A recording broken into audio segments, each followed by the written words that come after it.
Hi there. Welcome to That's English. Hi everyone. Today's episode is all about the radio, something I'm very passionate about. Is that why you've brought in a radio?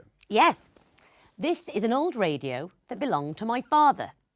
Today, most people listen to the radio on their computers or smartphones. Does it still work?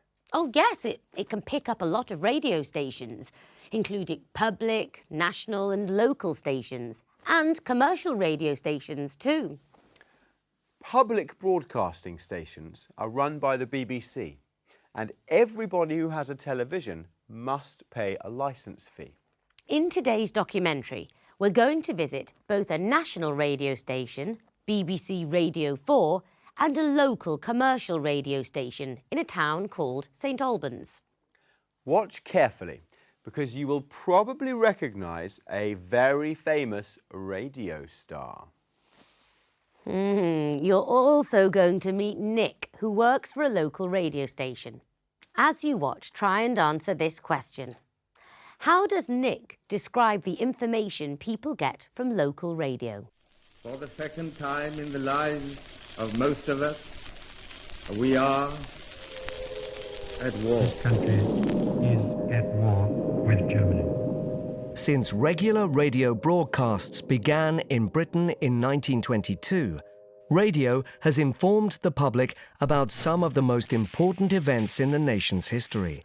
And today, radio is still an important part of British culture. There are over 70 radio stations in the London area alone. Good morning, LBC listeners. It's Boris Johnson here. And the latest travel news here on 92. The leading broadcaster in Britain is the British Broadcasting Corporation, more commonly known as the BBC. It is funded by a licence fee, which every household with a television has to pay. One of the best-loved BBC programmes is the radio soap opera, The Archers. It has over 5 million listeners and has broadcast over 17,000 episodes. The Archers began in 1950, and it's the longest-running soap opera of any type in the whole world. Annabel Dowler, actress and That's English presenter, plays the role of Kirsty Miller, a shop assistant and barmaid in The Archers. Today she's recording an episode here at a BBC studio in Birmingham. Well, what do you think? I think The Archers is so popular because it's very gentle, it's easy to listen to, and although there are some very dramatic storylines, it's not violent, there's no swearing, and it's a nice escape at the end of your day. The BBC holds 56% of the total British radio audience. But there are several other types of radio stations in the UK: commercial, local and community. Nick Hazel is programme controller for Radio Verulam, which broadcasts to the town of St Albans in Hertfordshire. He explains why people choose to listen to local radio. People like to listen to local radio because it involves them. It tells them about their community, they can appear on the radio, and they hear people they know on the radio. The information is relevant and, we hope, entertaining. Radio Verulam has approximately 100,000 adult listeners in St Albans. It promotes local news and events within the community. We get involved with local charities and community organisations by helping them publicise their existence, events that they hold, and their need for funds and volunteers. Nowadays, many people listen to radio online. Radio stations also produce podcasts of their popular shows so people can listen to them after they have been broadcast. As a result, Britain's relationship with radio is changing. There are a lot of stations to choose from in the UK now, and in any given local area you might have 20 or 30 stations which you can receive on digital or FM broadcasting, and loads more on the internet. Approximately 90% of Britons listen to the radio at some time each week. That's 46 million people. So it seems like radio has a place in our hearts and our ears. Annabel, not everybody knows you are a radio star as well as a TV star. Oh, thanks, Ashley. I like television, but radio is my real passion. As the DJ Nick said in the programme, radio allows you to use your imagination more. So the radio programme you work on is called The Archers, and it's the longest running soap opera in the world. That's right. And as I said, it's very easy to listen to and a nice escape when you get home at the end of the day. I can understand why it's so popular, especially if you're in it. Thanks. So you spotted me in the documentary, but did you find the answer to the question? How does Nick describe the information people get from local radio? People like to listen to local radio because it involves them. It tells them about their community, they can appear on the radio, and they hear people they know on the radio.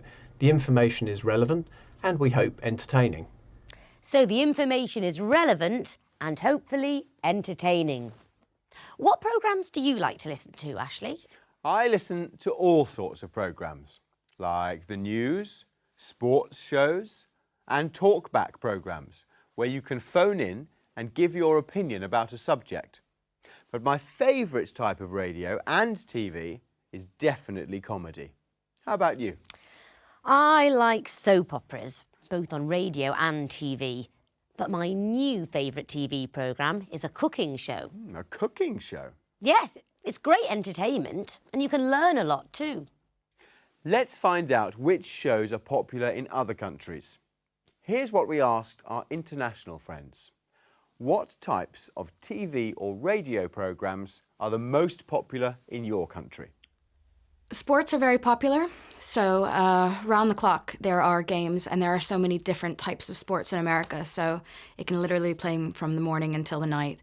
I would say the news is popular, but mainly reality shows nowadays are incredibly popular, whether it's a competition or a simple in-home reality piece. The type of television in Australia that is extremely popular at the moment is cooking shows, and especially MasterChef. It's a really huge production and the majority of people do watch it at night time.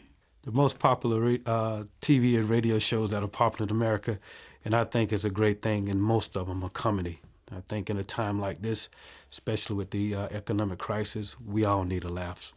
Jamaicans like to watch a lot of comedy, a lot of comedy series, stuff like Saturday Night Live, because we get a lot of American television.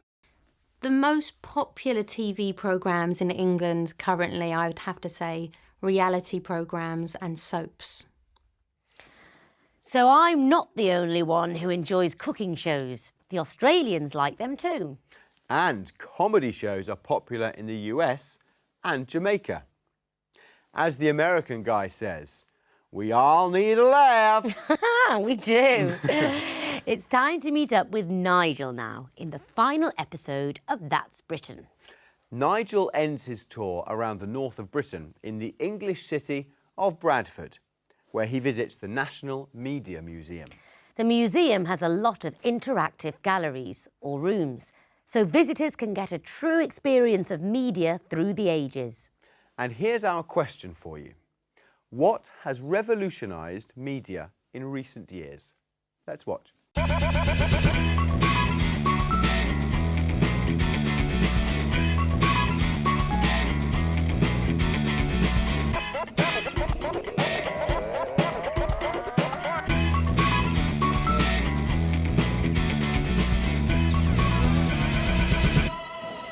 Hello! Today I'm in Bradford. Bradford is full of grand Victorian buildings because in the 19th century it was a very rich town, the centre of the world's wool trade. This stuff. This building here is the Wool Exchange, where traders bought and sold wool. But today it's a bookshop.